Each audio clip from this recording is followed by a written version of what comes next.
Sa mga nakolektang basura sa Manila Bay Kinakaya ay ng kanilang problema ito ang lumabas sa unang taong pag-aaral ng ilan sa mga Coalition. pagpigil sana sa baha nasisira.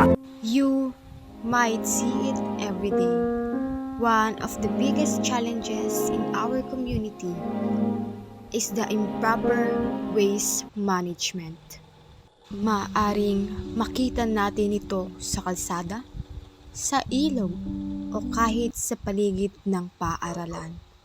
Pero, alam mo ba, maliit man tayo, may magagawa tayo para makatulong sa kalikasan. In our barangay, isa sa mga pangunahing problema ay ang maruming paligid dahil sa hindi tamang pagtatapon ng basura. Marami sa mga plastik na ito ay napupunta sa mga kanal at ilog na nagdudulot ng pagbaha at pagkasira sa kalikasan.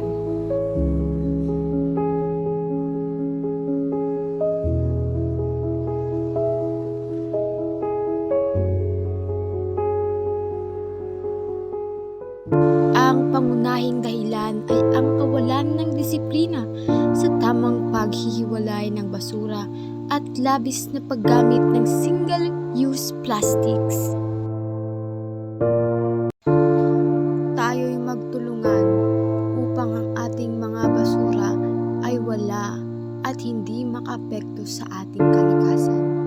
Tayong mga Pilipino ay magtulungan upang ayusin ang ating mga basura at magkaroon ng disiplina mula sa ating tahanan hanggang sa labas ng ating tahanan.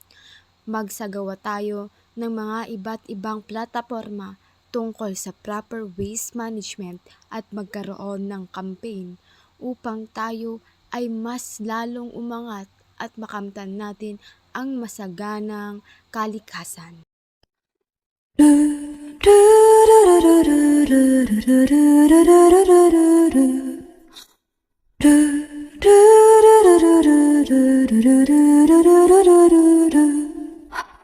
Kimi no naka ni aru aka to aoki sen, それらが結ばれるのは心の像